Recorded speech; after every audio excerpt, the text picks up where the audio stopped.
देखें, Karl Marx और max weber की जर्मनी में 50 साल का फर्क था। मैक्स वेबर के जमाने में जर्मनी ने बहुत ज्यादा तरक्की की। विलियम वन के दौर हुकूमत में जर्मनी ने बहुत तरक्की की थी।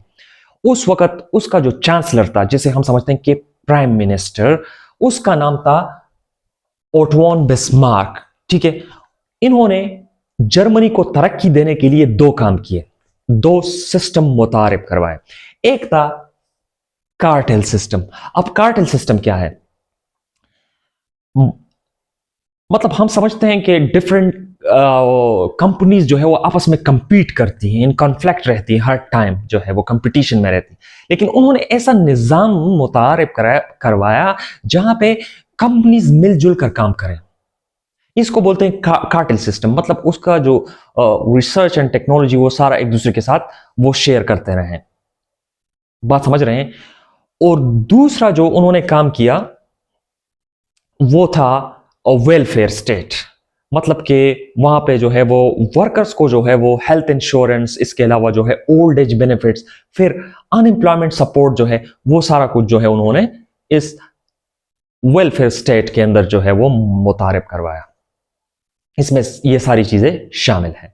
लेकिन जनाब, कैपिटलिज्म की अगर हम बात करें स्पेसिफिकली, जिस वक्त कैपिटलिज्म उभर के सामने आया ना, उसको उस वक्त बहुत ज्यादा पॉजिटिवली एक्सप्लेन किया जाता था और प्रमोट किया गया। ठीक है, हर कोई कामयाब बन सकता है, इसका ये एक मोटिव था कि हर कोई कामयाब बन सकता है अगर वो मन लगा के मेहनत करे तो। ठीक है, मगर कार्ल मार्क्स ने बताया कि नहीं, ये गरीबों और अमीरों के तबके बनाता है, क्लासेस बनाता है। ठीक है, अमीर बहुत ज्यादा जो है वो ताकतवर बन जाता है और जबकि गरीब जो है वो गरीब तर हो जाता है। ठीक है, तो इसमें ये कहानी होती है। लेकिन यहां पे मैक्स वेबर ने जिस चीज के ऊपर बहस किया वो एक बहुत बड़ा पिक्चर है, and that is the rationalisation, फिर रेशनैलिटी, मॉडर्नाइजेशन, ये सारी चीजें। मैक्स वेबर के वर्क का जो सोल है, जो हम समझते हैं कि रूह है, वो है रेशनलाइजेशन। अगर आप मैक्स वेबर को समझना चाहते हैं तो उसके रेशनलाइजेशन को समझें कि रेशनलाइजेशन के ऊपर उन्होंने क्या बातें की हैं। ठीक है, तो रेशनलाइजेशन को आप समझेंगे तो आपको मैक्स वेबर की जितनी भी थियरीज है ना, उसमें उन सारों में आपको रेशनलाइजेशन का टच मिलेगा। ठीक है, जैसे फॉर एग्जांपल मैं समझता हूं कि ब्यूरोक्रेसी, ठीक है, कितना इसमें रेशनैलिटी है। तो मॉडर्न मॉडर्न मॉडर्न लाइफ में पूरी रेशनैलिटी रेशनैलिटी है, rules and regulations, hierarchy of authorities और ये सारी चीजें। फिर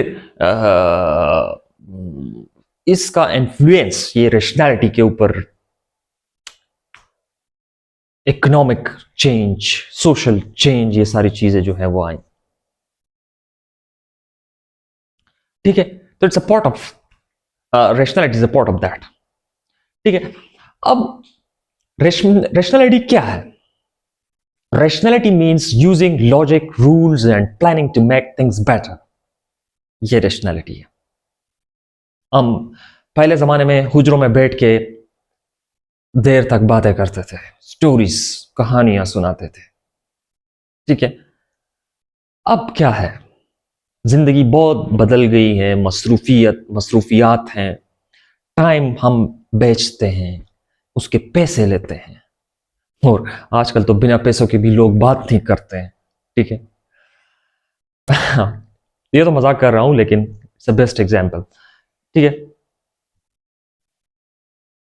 तो इसके जरिए से हम दुनिया को बहुत अच्छे तरीके से समझते हैं, रेशनैलिटी के जरिए से। जैसे रेशनैलिटी ने किन किन चीजों को खत्म किया? सुपरस्टिशंस को खत्म किया, अंदाजा लगाना, सुपरस्टिशंस, अकायद वगैरह, इसको खत्म किया। फिर सिस्टम को फेयर बनाया, अकाउंटेबल बनाया। ठीक है, फिर इक्वल ट्रीटमेंट दी। इक्वल ट्रीटमेंट का मतलब है आप based on education, based on your degree. ठीक है, ये एक किस्म का रिक्वायरमेंट है यहां पे। ठीक है, मतलब आप मेरे पड़ोस में रहते हैं तो मैं आपको नौकरी दूँ, ये बात नहीं है। बल्कि अगर आपके मार्क्स अच्छे हैं, आपका क्वालिफ़िकेशन अच्छा है, तो on the base of that आपके ग्रेड्स अच्छे हैं, आपका आपका आपके टेस्ट के नंबर्स अच्छे हैं, तो मैं आपको नौकरी दे सकता हूँ। तो ये कहानी है रैशनैलिटी से अटैच्ड। लेकिन रैशनैलिटी के नुकसानात भी हैं। रैशनैलिटी के नुकसानात बहुत सारे हैं। फॉर एग्जांपल बहुत सारे कवानीन, बहुत सारे रूल्स एंड रेगुलेशन बन गए। लोग जो है वो रोबोट की तरह बन गए, बस सिर्फ काम करते हैं। ठीक है। क्रिएटिविटी खत्म हो गई। मतलब मैं सजेशन नहीं दे सकता कंपनी के मालिकों को, यार ऐसे नहीं, रूल्स लिख के हुए हैं, रूल्स लिख के या नहीं लिख के हमें रूल्स सिखाए गए हैं, ये रूल्स हैं, इसको फॉलो करना है, इसके अलावा आपने कुछ नहीं बोला। फिर सारी चीजें जो है वो होमोजीनियस बन गई, सेम बन गई। वहां पे भी वही कानून, यहाँ पे भी यही कानून, वही कानून। तो ऐसे बहुत सारे कवानीन जो है वो रिपीट होते हैं।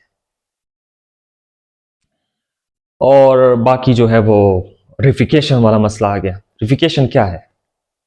मतलब लोगों को ऑब्जेक्ट समझना, ऑब्जेक्ट की तरह समझना, इसको बोलते हैं रिफिकेशन। इंसान का नेचर कहाँ चला गया? इंसान को अपने नेचर से एलियनेट किया गया, ये बात हम कह सकते हैं। जुदा किया गया अपने नेचर से, वो बस एक मशीन की तरह काम करेगा।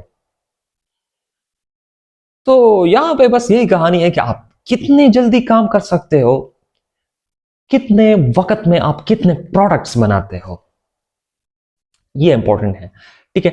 अब मैक्स वेबर और कार्ल मार्क्स की जो कहानी है, इसमें डिफरेंस यही हमें नजर आता है ना, कि कार्ल मार्क्स जो है वो टोटली क्रिटिसाइज करता है कैपिटलिज्म को।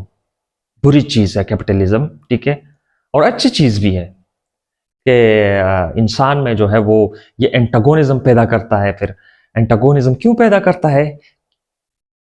For the right of the workers. Right को समझ आ जाती है जब वो कॉन्शियस बन जाते हैं। तो कैपिटलिज्म फिर ये एक बैटल फील्ड बन जाता है।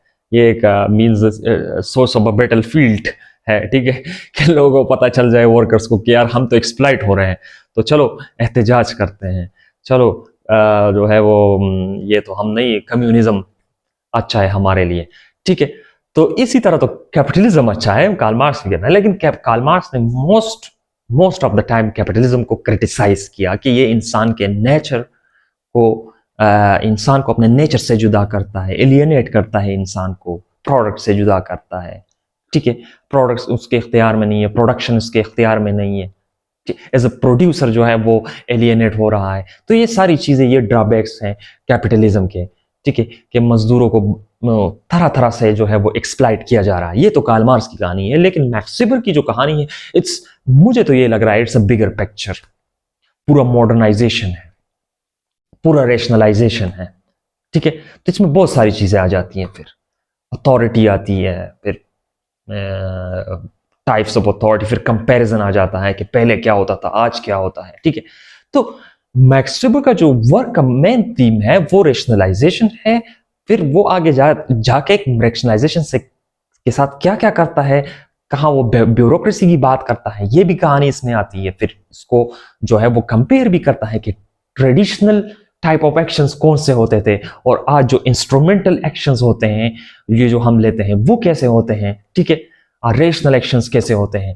तो हमारे पास गोल्स होते हैं, ठीक है, और मीन होता है, तो उसके लिए जो है वो हम हासिल करते हैं। ठीक है। वो गोल्स हम हासिल करते हैं, ये हमारी कहानी होती है यहाँ पे इंस्ट्रूमेंटल। ठीक है। तो हम बहुत पर्पसफुल हो जाते हैं, इधर उधर की बातें नहीं करते हैं, बस काम की बातें करते हैं। ये है रेशनैलिटी। और इस ये जो है ये main core theme of the work of max weber है। बात समझ रहे हैं ना? तो ये कभी रेशनैलिटी को रिलीजन के साइड से देखता है, कभी यहां पे आ जाता है ब्यूरोक्रेसी साइड से देखता है, फिर इसको हिस्टोरिकल कॉन्टेक्स्ट से कंपैरिजन उसकी करता है कि कैसे हिस्ट्री में क्या था और आज क्या है, पहले क्या था और आज क्या है। मीन्स ट्रेडिशनल एक्शन और आज का एक्शन जो इंस्ट्रूमेंटल एक्शंस, ठीक है। तो मैक्स वेबर ऐसे नहीं था, वो भी एक टाइप का नोबल फैमिली से बिलोंग करता था। पॉलिटिकली जो है वो उसका एक इंटरेस्ट था मैक्स वेबर का। तो दैट्स वाई वो कार्ल मार्क्स से काफ़ी ज़्यादा मुख्तलिफ था। तो ये कंपैरिजन कार्ल मार्क्स और मैक्स वेबर के बीच में मैंने इसलिए यहाँ पे की ताकि आप लोगों को समझ में आ जाए कि मैक्स वेबर का माइंडसेट कैसा था और कार्ल मार्क्स का माइंडसेट कैसा था। तो ये इससे भी आपको एक थियरिस्ट के बारे में बहुत अच्छी तरह से समझ आ जाती है। अब मैक्स वेबर की जो फिलोसफी थी वो जर्मन फिलोसफी थी, और वो जैसे फॉर एग्जांपल हम कहते हैं कि मीनिंग और वैल्यूज को जो है वो साइंटिफिक अप्रोच लाइक पॉजिटिविज्म के साथ जो है वो कनेक्ट करना चाहता था मैक्स वेबर, ठीक है। वो इस बात से बिल्कुल मुत्तफिक नहीं था कि सोसाइटी को नेचुरल साइंसेस की तरह स्टडी किया जा सकता है।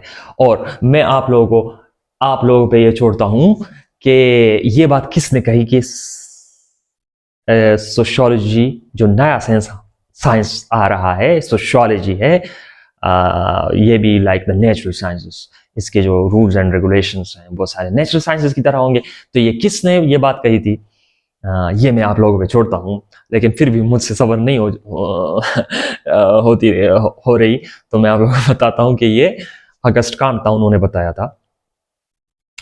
लेकिन मैक्स वेबर ने ये बात यहाँ पे रिजेक्ट कर दी है, ठीक है। तो ऐसा नहीं है कि हर चीज की मेजरमेंट की जाती हो। जैसे कभी कभी इंसान के आइडियाज और बिलीव्स उसे गाइड करते हैं, तो ये तो इम्प्रैक्टिकल लगते हैं ना, लेकिन इसकी हकीकत मौजूद है। मींस इसका किरदार है लाइफ में इंसान के। अब सोशियोलॉजी ह्यूमन स्टडी है, ह्यूमन रिलेशंस है, ठीक है। तो आप अगर इसको नहीं काउंट करोगे तो फिर भी मसला बन जाता है। मैक्स वेबर के बाद जो फलसफी आए थे ना, जो मैक्स वेबर के डायरेक्शन पे थे, उन्होंने वाज़ेह किया था नेचुरल साइंसेस को और ह्यूमन साइंसेस को। उन्होंने बोला था कि जो नेचुरल साइंस है वो सोशल फैक्ट को स्टडी करता है, और उसे और यूनिवर्सल लॉस को जो है वो फाइंड आउट करता है। फिर जो सोशल साइंसेस हैं, ठीक है, वो बिहेवियर को स्टडी करते हैं और उसके साथ अटैच मीनिंग को स्टडी करते हैं, जो कि हिस्टोरिकली और कल्चरली स्पेसिफिक होते हैं। मेरे लिए मीनिंग, मेरा एक्शन जो है, same action for which the meaning would be quite different from the other actions जो कि होते हैं कई बाहर मुल्कों में। और जनाब ये भी है कि एक ही वक्त में एक ही जगह पे ऐसा भी होता है कि एक ही एक्शन के दो डिफरेंट मीनिंग्स हो सकते हैं। मतलब कि दो बंदे एक एक्शन कर रहे हैं, आई मीन कि एक बंदा भी वुड को जो है वो काट रहा है, लकड़ी को, दूसरा भी काट रहा है, लेकिन शायद इन दोनों के मकासद अलग हों, तो इसके मीनिंग्स भी अलग हो सकते हैं। ऐसा भी होता है। अब कल्चरल और हिस्टोरिकल कॉन्टेक्स्ट के ऊपर भी मैक्स वेबर ने बात की है। मतलब कि every society is unique at a specific time and place, and to understand human behaviour you must study the context. Context जो है वो बहुत जरूरी है।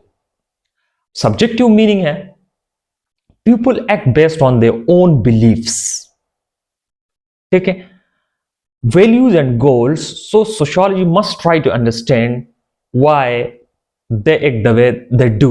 ये कहानी है ना कि लोगों को, मैंने आप लोगों को बताया कि पर्पस के लिए बंदा एक्शन लेता है, तो वो पर्पस क्या है, उसका उसका मीनिंग क्या है, वो जो बिहेवियर कर रहा है। बिहेवियर और एटीट्यूड के बीच में डिफरेंस है ना। एक बिहेवियर जो आपको एक्सटर्नली दिखाई देता है, फिजिकली करता है कुछ, that is behaviour, and attitude something internal. तो वो जिस तरह बिहेव करता है उसके साथ उसका क्या मीनिंग अटैच है, क्या पर्पस है उसका, that is the subject matter for the sociologist, and sociologist must study this.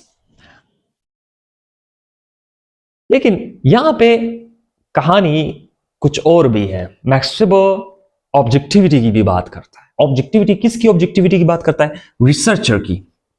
अब रिसर्चर जाता है, एक फिनोमेना को स्टडी करता है, तो उन्होंने अपने जो वैल्यूज हैं, उनके जो इमोशंस वगैरह हैं, न्यूट्रल रखने हैं, उनको जो है वो कंट्रोल में रखना है। बात समझ रहे हैं ना? अच्छा, अब यहां पे सब्जेक्टिव मीनिंग की बात हो रही है ना,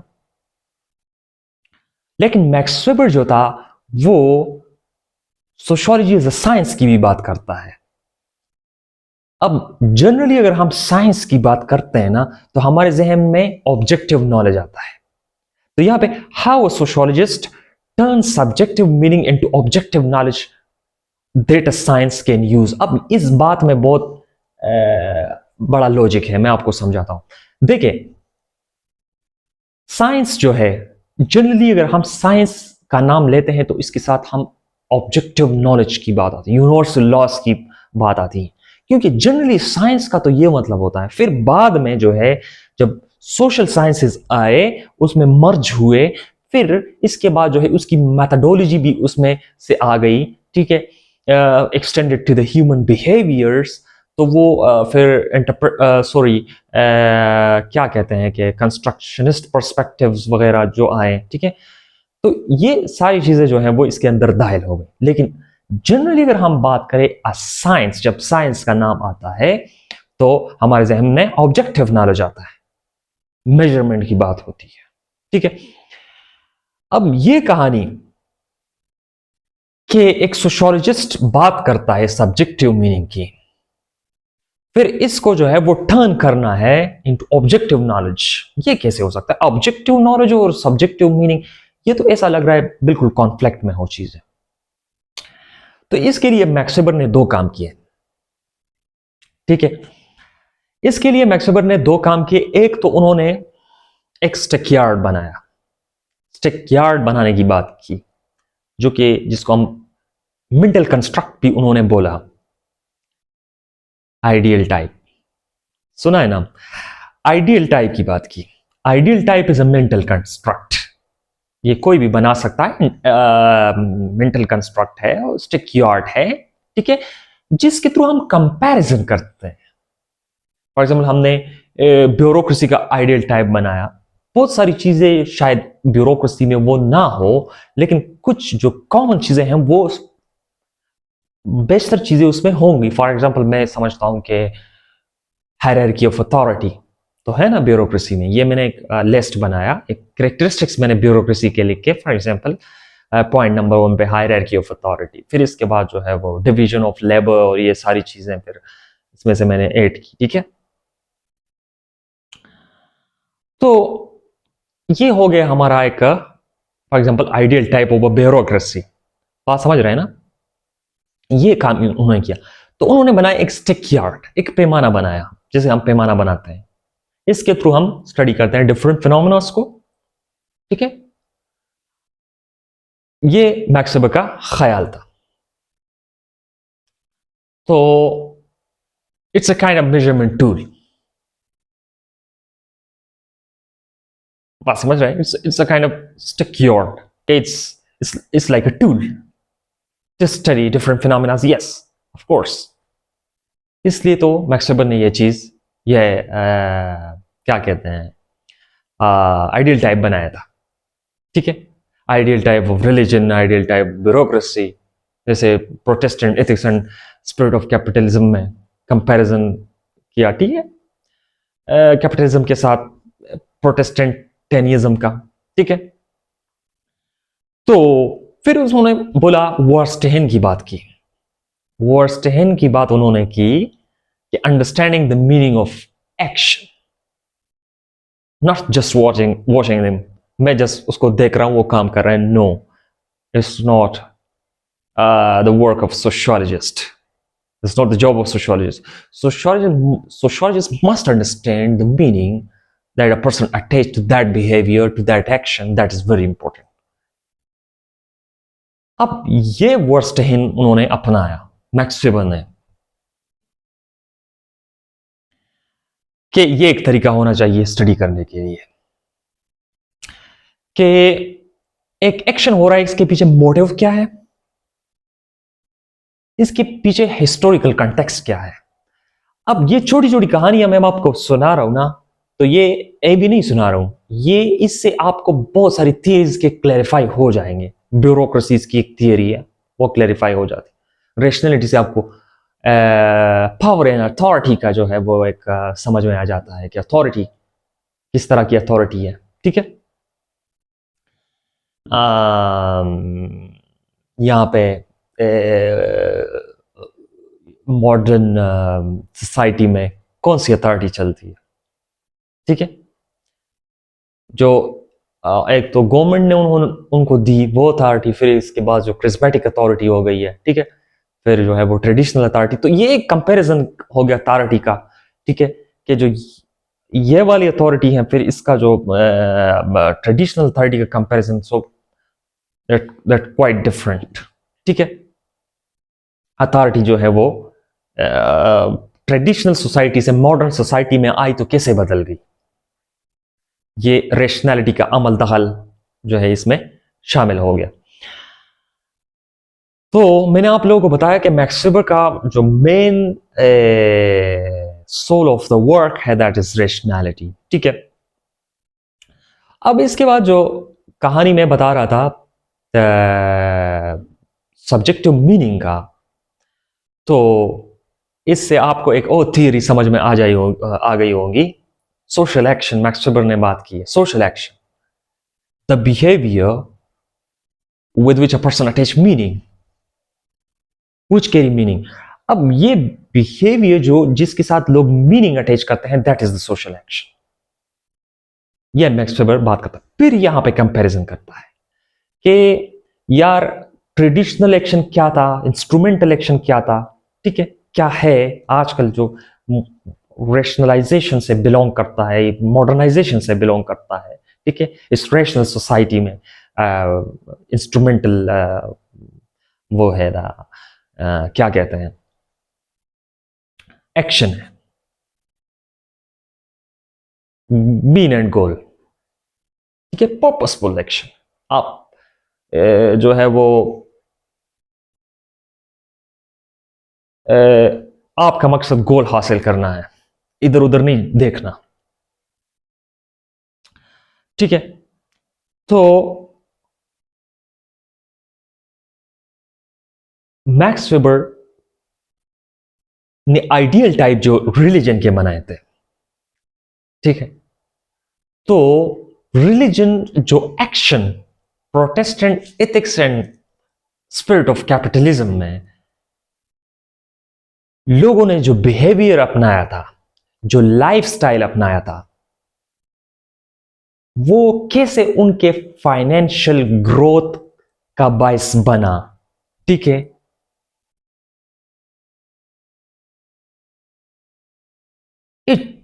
it's like what kind of meanings they attach to their actions, what kind of actions they took purposefully। उन्होंने जो एक्शन लिया था पर्पसफुली लिया था। अब बहुत सारे रिलीजन, इंडियन रिलीजन्स को मैक्स वेबर ने स्टडी किया, बट इसका डायरेक्शन वो कहता है कि कामयाबी की तरफ नहीं है। मैक्स वेबर के ख्याल में, मैक्स वेबर का ख्याल था कि मनी, पैसा, ये कामयाबी है। आप समझ रहे हैं ना,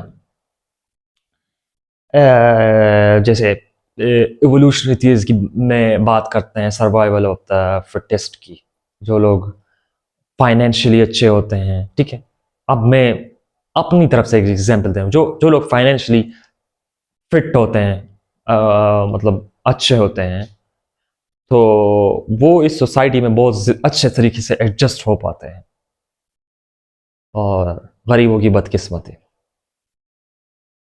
ठीक है, तो वो क्या करते हैं, एक्शन लेते हैं, स्ट्रगल करते हैं। तो मैक्स वेबर इस स्ट्रगल में इंटरेस्टेड है, इस एक्शन में इंटरेस्टेड है कि कैसे वो स्ट्रगल करते हैं, और हिस्टोरिकली इसके पीछे क्या बैकग्राउंड है। वही रिलीजन है प्रोटेस्टेंटिज्म, ये हिस्टोरिकल कॉन्टेक्स्ट है ना।